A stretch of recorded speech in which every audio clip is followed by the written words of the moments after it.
आप बता दो ना पहले, आप तो वकालत कर रहे हो योगी जी की, आप बता दो। अरे बता रहे हैं ना, सुन तो लीजिए साजिद रशीदी। चाहिए।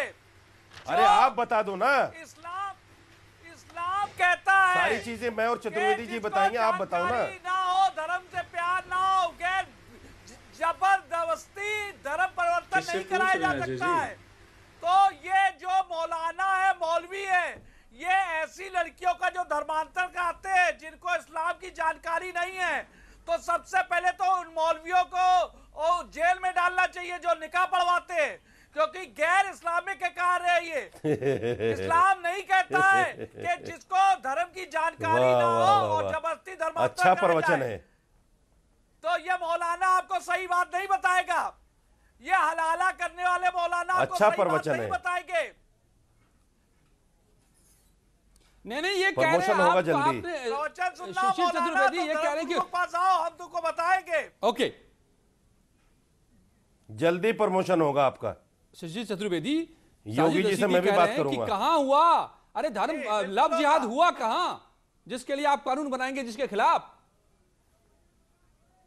शिवम त्यागी, लव जिहाद कहां हुआ जिसके खिलाफ? लखनऊ में विधानसभा पे लड़की जली है, धर्मांतर करने वाली लड़की अभी लखनऊ में जली है। यहाँ पर चिल्ला चिल्ला के विधानसभा पे कह रही थी। अब शिवम त्यागी की आवाज क्यों नहीं आ रही? शिवम, ओके शिवम त्यागी, शिवम या बीजेपी। सबसे पहले तो मेरे मुस्लिम मौलाना रशीदी, सबसे पहले सुशील भाई जरा बस थोड़ा सा देर दे दीजिए।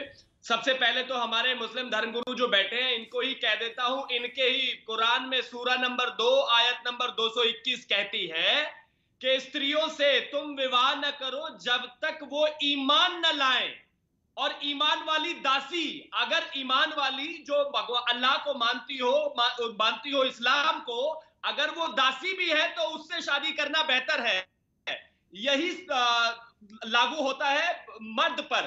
कोई भी मर्द शादी ना, गैर मर्द से शादी ना करे जो दूसरे धर्म से है, अगर वो ईमान वाला ना हो, अर्थात अगर वो अल्लाह को जानता ना हो, मानता ना हो, इस्लाम को जानता ना हो या मानता ना हो। तो लव जिहाद इनके ही कानून में नहीं है, बहरहाल ये उसकी धज्जियां उड़ा रहे हैं। अब इन्होंने कहा कि लव जिहाद है कहां, एक केस बता दीजिए।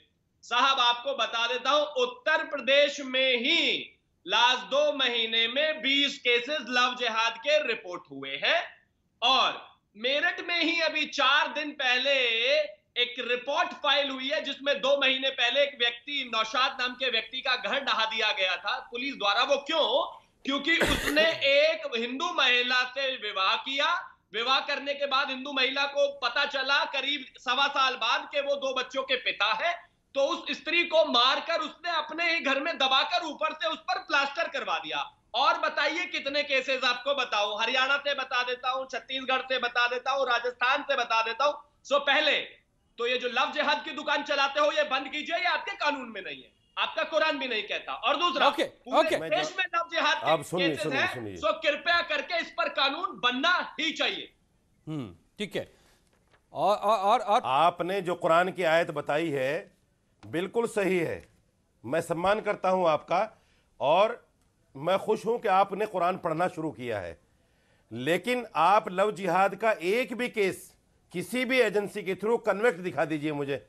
मैं जवाब दे देता हूं। अरे भाई यूपी का सीएम कह रहा है लव जिहाद करने वालों को हम नाम सत्य करेंगे। अब आप किस एजेंसी की बात कर रहे हैं? सारे एजेंसी सीएम के अंदर काम करते हैं। मैं शोर नहीं मचा रहा हूं, मैं सिर्फ इतना कहता हूं, सुनिए, मुझे अधिकार है कुरान पढ़ने का, क्योंकि आप जैसे फर्जी मौलाना अगर यहाँ बैठकर ज्ञान देंगे तो मुझे तो कुरान पढ़ना पड़ेगा, कम से कम आप लोगों का मुंह तो बंद करना पड़ेगा। लेकिन आप भी थोड़ी गीता पढ़ लेंगे तो आपके लिए बेहतर हो। खैर मैं आपसे उम्मीद नहीं करता, भाई साहब, लेकिन ये रखी हुई ये गलत है और ये केसेस इस देश में रिपोर्ट हुए हैं। मैंने वेद भी पढ़ा है, मैंने गीता भी पढ़ी है, मैंने रामायण भी पढ़ी है, मैंने तो अपने कुरान पर ही अमल कर लीजिए ना। रखिए मेरे ऊपर। ओके, मेजर आशीष चतुर्वेदी देख लीजिए सर, कुरान आपकी है, उसी पर ही अमल कर लीजिए। मेजर आशीष चतुर्वेदी समाजवादी पार्टी से, और प्रियंका, आप मेरे सामने प्रियंका कांग्रेस भी मेरे साथ है, प्रियंका गुप्ता। ठीक है, शिवम और साजिद रशीदी जी, रुक जाइए, मैं सबको पहले शामिल करूं। एडवोकेट भी हमारे साथ हाई कोर्ट से हैं जुड़े हुए। आप मेजर आशीष चतुर्वेदी, आपको तो नहीं ऐतराज है ना इस स्टेटमेंट पर जो सूबे के मुख्यमंत्री ने आज खुले मंच से ललकारा है कि यूपी में अगर अब लव जिहाद होगा तो राम नाम सत्य हो जाएगा।